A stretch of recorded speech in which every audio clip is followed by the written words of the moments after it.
Chères lectrices, chers lecteurs, aujourd'hui nous allons vous raconter une histoire effroyable et sanglante sur un tueur de femmes sans âme. Ce monstre plus connu sous le surnom de « le tueur de prostituées de Riverside ». Son prénom, William Lester Suff, né le 20 août 1950 à Torrance, Californie, aux États-Unis. Encore et encore un tueur de prostituées. Encore un homme au-dessus de tout soupçon. Il travaillait pour la ville de Riverside, en Californie du Sud, et a même côtoyé les policiers qui enquêtaient sur ces meurtres. Il a violé, torturé, mutilé et assassiné plus d'une vingtaine de femmes en 5 ans. Il avait aménagé son van avec un matelas, des couvertures et un couteau. Il a été arrêté lors d'un banal contrôle de la route et a été par la suite reconnu coupable de 13 des meurtres. Il n'a jamais rien avoué. Information personnelle sur ce monstre. William Lester Suff n'est pas le vrai nom de ce tueur. Son certificat de naissance indique qu'il se nomme William Bill Lee Suff. Mais lorsqu'il a commencé à travailler pour la ville de Riverside, un employé municipal a fait une erreur et l'a inscrit sous le nom de son père, William Lester. Les parents de William Suff eurent 5 enfants, dont il était l'aîné. Rien de particulièrement remarquable n'eut lieu durant son enfance. Il avait des notes moyennes à l'école, mais était doué en musique et se faisait des amis, bien que n'étant pas particulièrement populaire. Ses parents divorcèrent lorsqu'il avait 10 ans, s'accusant l'un de l'autre d'infidélité. Selon les déclarations du père de Suff, il arrivait à la mère du jeune garçon de se prostituer. À sa majorité, Suff s'engagea dans l'US Air Force, au Texas, où il resta durant seulement 15 mois, au lieu des 4 ans habituels en cas d'engagement. L'armée n'a pas donné de raison à son départ anticipé. Il s'était engagé pour être cuisinier ou pompier, 2 domaines dans lesquels il avait de l'expérience, mais fut intégré comme infirmier brancardier. Il épousa une adolescente de 16 ans, Terryl, en 1969. Selon elle, il était dominateur et jaloux, il la suspectait constamment d'infidélité et la frappait. En septembre 1973, William Suff et son épouse furent inculpés pour avoir battu à mort leur fillette âgée de 2 mois, Dijanay. Ils perdirent également la garde de leur fils de 4 ans, William Jr., qui lui aussi avait été violenté. Suff fut condamné à 70 ans de prison. Son épouse fut libérée au bout de 20 mois, après que sa condamnation a été annulée en appel. Elle demanda et obtint le divorce. William Suff fut libéré sur parole dès 1984 pour bonne conduite, ce qui ne l'empêcha pas de chercher à retrouver son ex-épouse et à la menacer du pire par téléphone. Il occupa plusieurs petits boulots. Puis, en 1986, il trouva un emploi au service de la ville de Riverside, dans le sud de la Californie. Il distribuait de la papeterie aux différents organismes administratifs de la ville. Crime et châtiment. À partir de 1986, dans le comté de Riverside, sud de la Californie, des prostituées, professionnelles ou occasionnelles, commencèrent à disparaître au rythme d'une par mois. Le total exact des victimes ne fut jamais fixé, mais 20 à 30 femmes furent enlevées par un tueur qui rôdait à Elsinore, Rubidoux, Corona, Romoland et dans d'autres villes.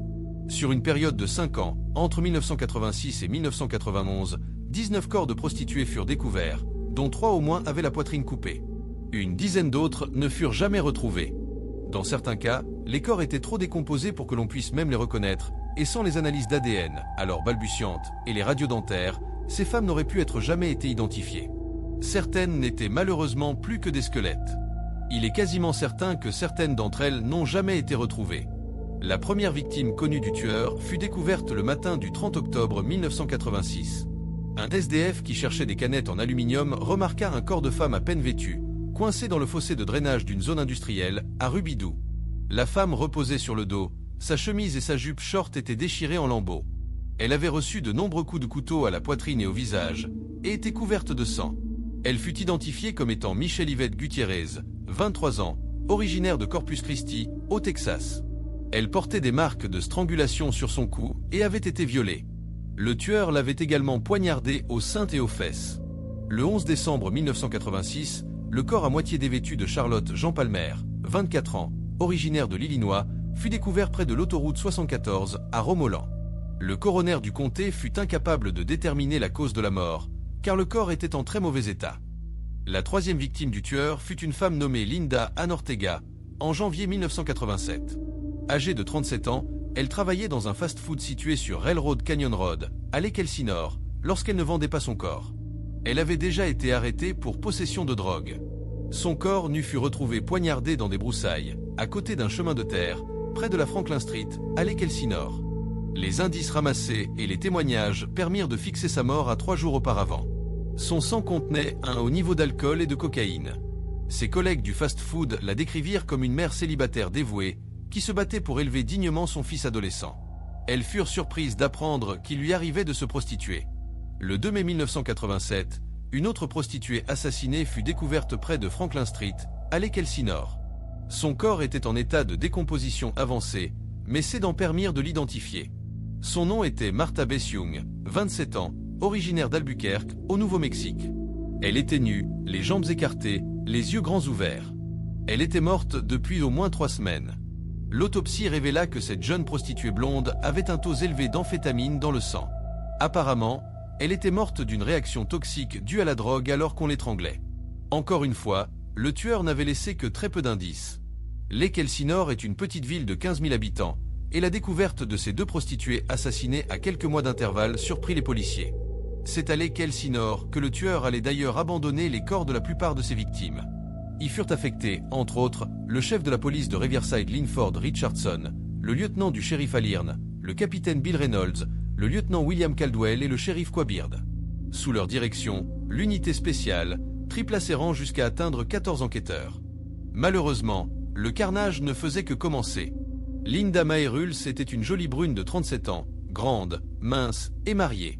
Mais des années de drogue et d'alcool l'avaient forcée à plonger dans la prostitution.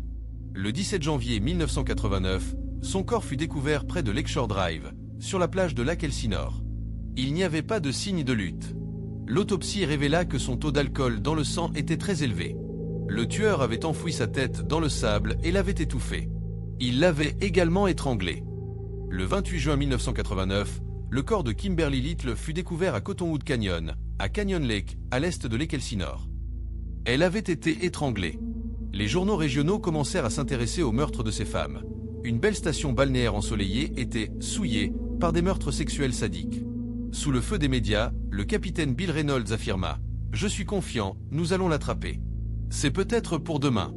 Un simple flic pourrait l'arrêter pour un phare cassé et résoudre toute l'affaire, comme l'officier qui a appréhendé le tueur en série Randy Kraft en 1983 pour excès de vitesse et a trouvé le corps d'un homme sur le siège passager. » Le corps nu de Judy Lynn Angel, 36 ans, fut découvert le 11 novembre 1989 au nord du Elsinore, entre Canyon Road et Lake Street. Son crâne avait été fracassé. Angel, comme on l'appelait dans les rues, avait été vieillie prématurément par l'alcool et la drogue.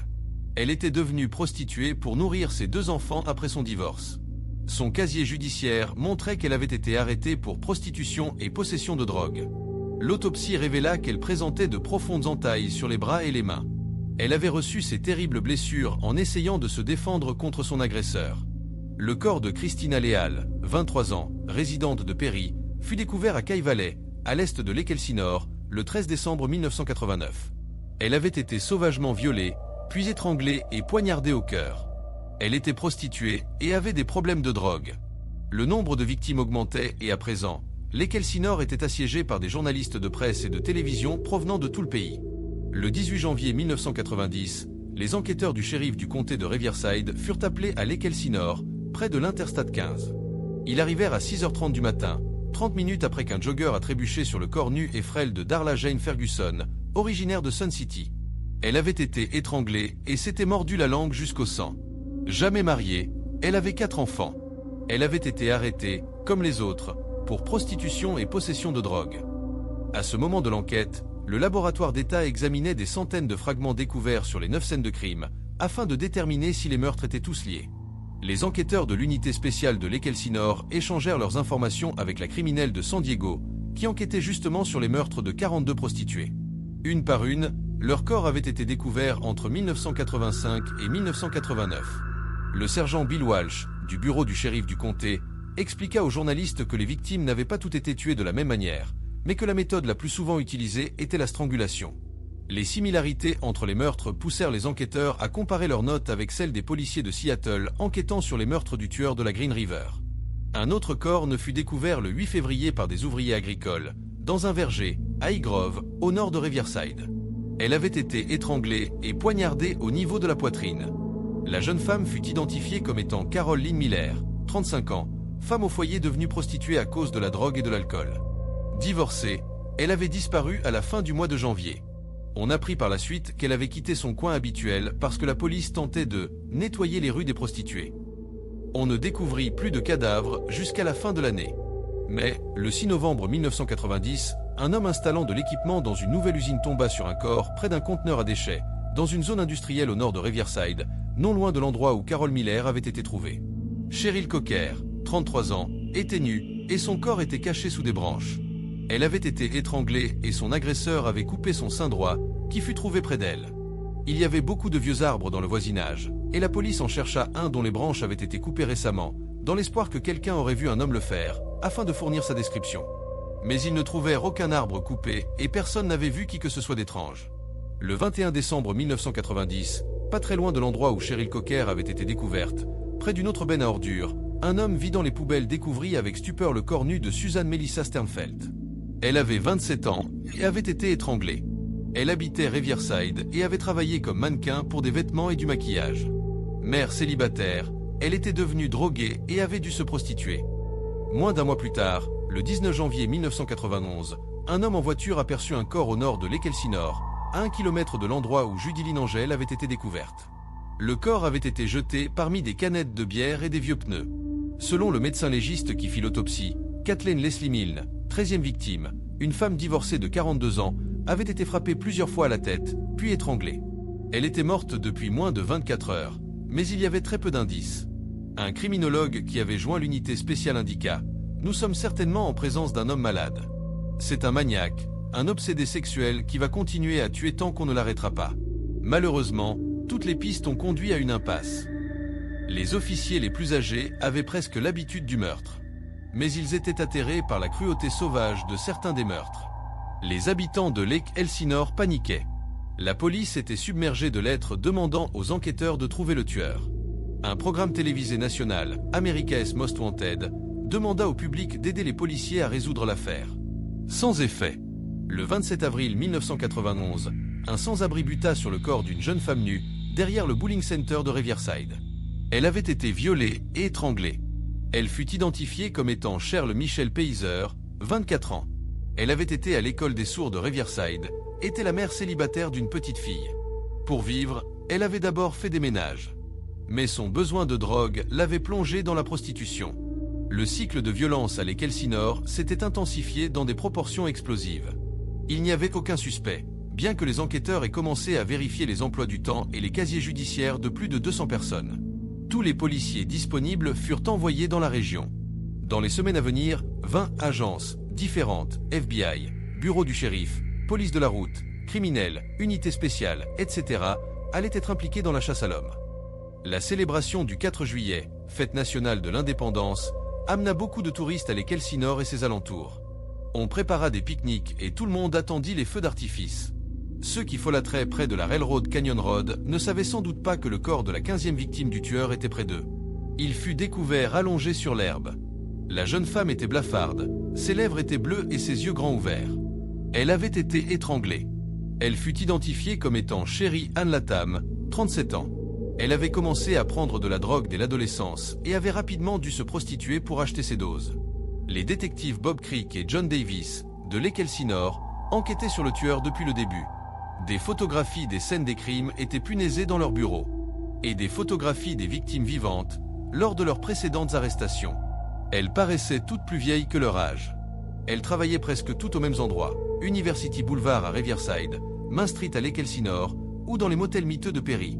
Elles travaillaient ensemble, elles vivaient ensemble, elles mangeaient ensemble, et elles mouraient de la même manière. La plupart laissaient derrière elles des familles abattues et désespérées. Il était loin, le temps où le président Grover Cleveland ou l'acteur Clark Gable venaient passer leurs vacances à l'Ekelsinor. Certains quartiers étaient à présent envahis par les dealers, les drogués et les prostituées. Les commerçants se plaignaient de leur présence. Certains affirmaient même que les meurtres du tueur avaient un bénéfice pour la communauté. Un commerçant expliqua sans vergogne à des journalistes « Il y a nettement moins de prostituées sur Main Street maintenant. C'est très bien qu'elles ne soient plus là. Les affaires vont bien mieux depuis qu'elles sont parties. Je pense que qui que ce soit qui les tue est ici pour nettoyer le voisinage. » Mais que le tueur haïsse ou non les prostituées ne faisait aucune différence pour le détective Creed, peu importe qu'elles soient des drogués ou des prostituées. Pour nous, il n'y a pas de différence. Elles paient des impôts comme tout le monde. Un peu plus d'un mois plus tard, le corps nu de Kelly Marie Hammond, 23 ans, fut découvert par un camionneur, sur Delilah Street, près de l'autoroute 91, dans une zone industrielle de Riverside. Son corps était encore tiède. Malheureusement, le tueur n'avait encore une fois laissé que très peu d'indices. Les policiers eurent enfin une piste le 15 août 1991. Un homme dans un van de couleur gris-bleu avait levé une prostituée enceinte et droguée, près de l'Orangerie, sur le University Boulevard, à Riverside. Elle était montée dans son van et ils avaient commencé à discuter gentiment. Mais soudain, l'homme était devenu dingue. Il s'était mis en colère et avait refusé de lui payer ses $20. Il s'était jeté sur elle et elle s'était mise à crier. Elle était parvenue à ouvrir la portière et s'était enfuie. Mais très peu de temps après, l'homme était revenu sur le boulevard et avait emmené une autre prostituée, Kelly Marie Hammond. Je lui ai dit de ne pas y aller, qu'il ne valait pas le coup. « N'y va pas, ne va pas avec lui », j'ai crié. Elle m'a souri et m'a répondu qu'elle allait revenir. Elle est montée avec le type. Mais elle n'est jamais revenue.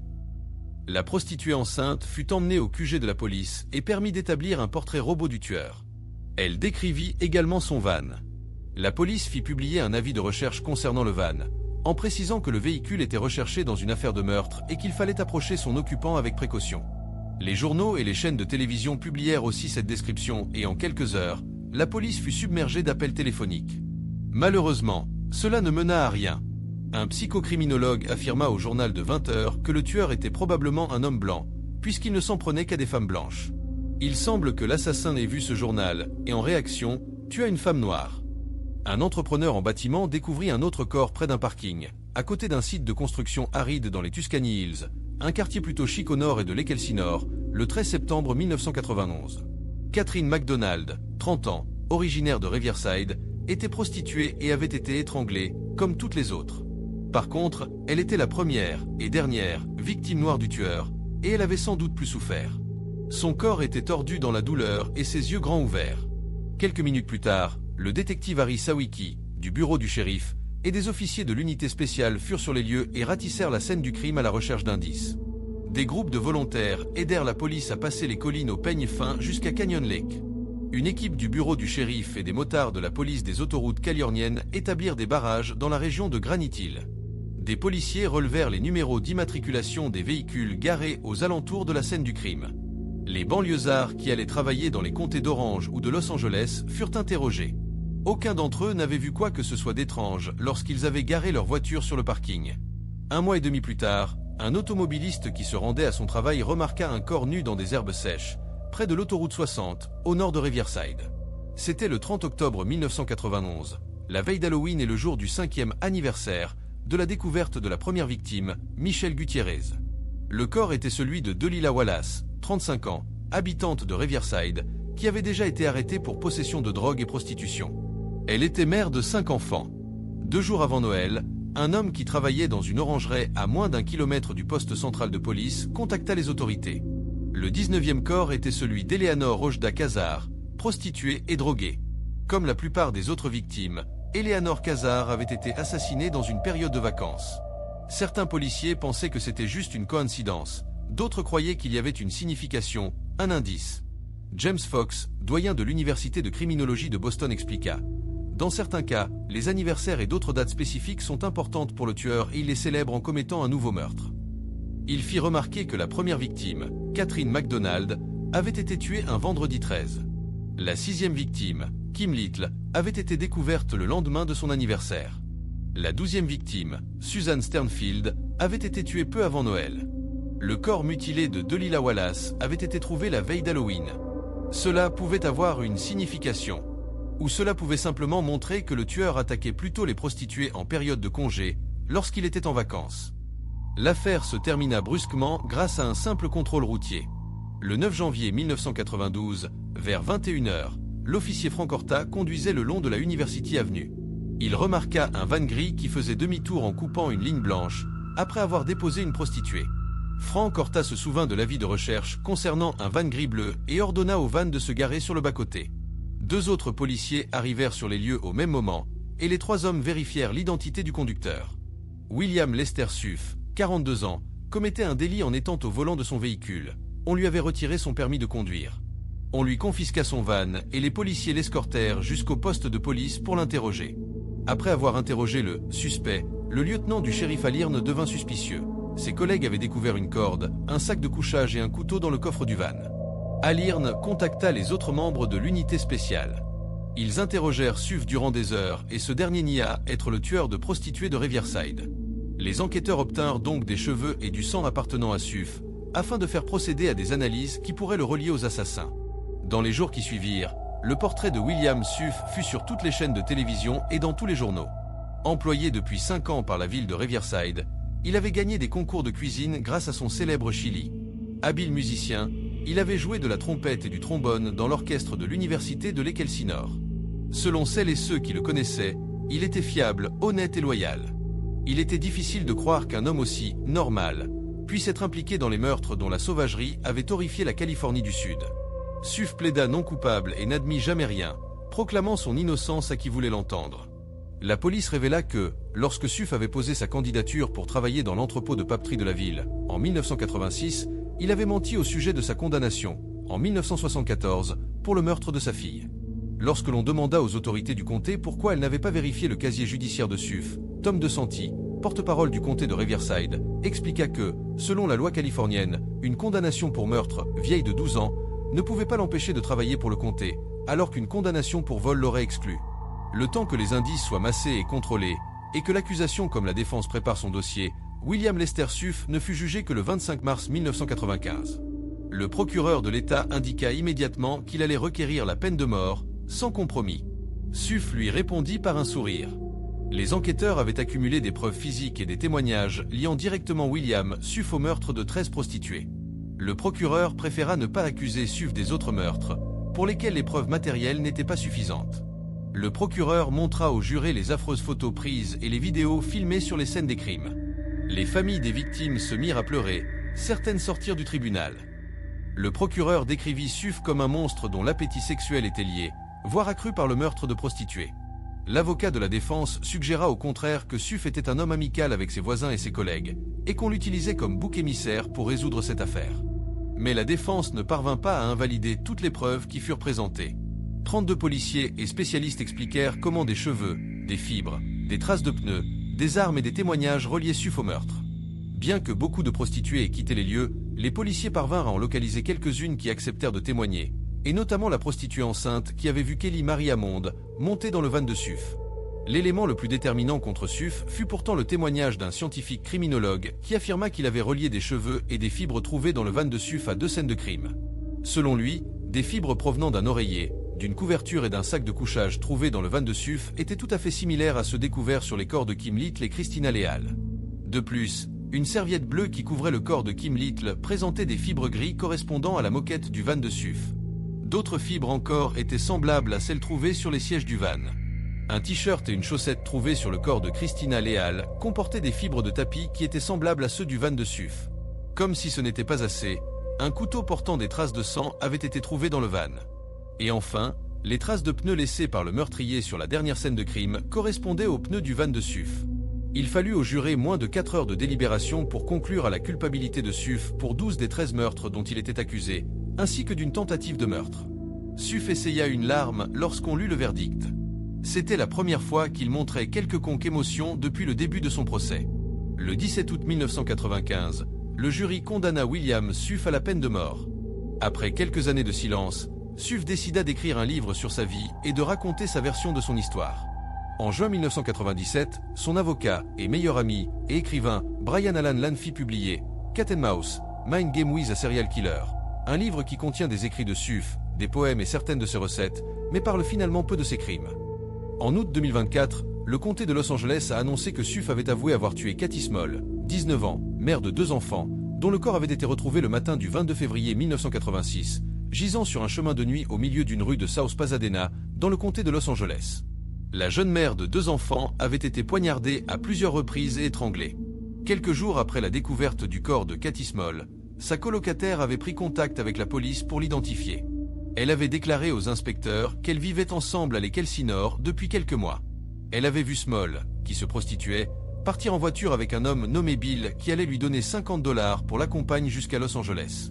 Elle était partie en chemin de nuit. En 2020, Les enquêteurs du service Cold Case du comté ont réalisé qu'aucun test ADN n'avait été effectué sur les éléments de preuve recueillis sur le corps et les vêtements de Cathy Small. Le profil ADN du tueur a été soumis au CODI, la base de données nationale du FBI, et il a été déterminé qu'il correspondait à celui de William Lester Suff. Lors d'un entretien avec les inspecteurs en mai 2022, Suff a déclaré qu'il avait demandé à Small de l'accompagner pour rendre visite à son patron mais qu'il s'était disputé dans la voiture et il était devenu tellement furieux qu'il l'avait poignardée plusieurs fois dans la poitrine alors qu'elle était assise sur le siège passager. Il l'avait ensuite poussée dans la rue, où elle avait été retrouvée, et était simplement repartie. Vision du procureur sur le mode opératoire. Suff parcourait les rues du comté de Riverside dans son van, à la recherche de prostituées et souvent, il les tuait. Comme tous les tueurs qui s'en prennent à des prostituées, il levait une fille dans la rue et la faisait monter dans son van, qui était équipé, à l'arrière, couchette, couverture, ainsi qu'un couteau caché. Avant ou après avoir eu des relations sexuelles avec sa future victime, il l'étranglait ou la poignardait.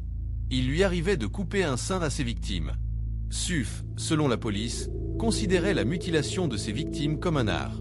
Finalement, il jetait les corps de ses victimes, souvent nus, dans des régions montagneuses, des conteneurs de déchets ou au bord de route, où il était sûr qu'on les trouverait. Il emmenait avec lui des objets et ou des vêtements de ses victimes, des trophées. Motivation. William Suff était, comme de nombreux tueurs en série, le parfait Dr Jekyll et Mr Hyde. Il travaillait comme employé dans un magasin gouvernemental et livrait du papier à l'unité spéciale qui enquêtait sur ces meurtres. Il aimait se faire passer pour un officier de police et cuisinait un chili spécial lors des pique-niques organisés par le bureau. Une rumeur a affirmé qu'il ajoutait de la chair humaine à ce chili, qui a gagné plusieurs prix dans les concours locaux. Il aimait les voitures et était volontaire dans le programme de covoiturage du comté. Ses voisins le décrivaient comme un type amical qui faisait toujours des choses pour aider les gens. Suff, grâce à son emploi, rencontra souvent les policiers qui enquêtaient sur les meurtres du tueur de Riverside. En fait, il gardait des boîtes à la vue de tous dans son magasin, qui contenaient les trophées qu'il avait pris à ses victimes, tels que bijoux et vêtements. L'épouse de Suff découvrit un jour un porte-monnaie dans le van de son époux. Il lui expliqua que son patron le lui avait offert. Elle ne chercha pas à en savoir plus. Comme bien d'autres tueurs en série, Suff cherchait avidement la célébrité, la gloire et la reconnaissance.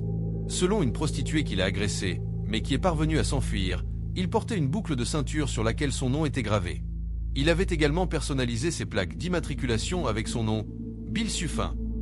On ne sait pas exactement quand Suff a commencé à tuer. Il semble que la séparation et le divorce de sa première épouse, Terryl, ait profondément marqué William Suff. Il la considérait comme sa possession et ne supportait pas qu'elle ne lui appartienne plus.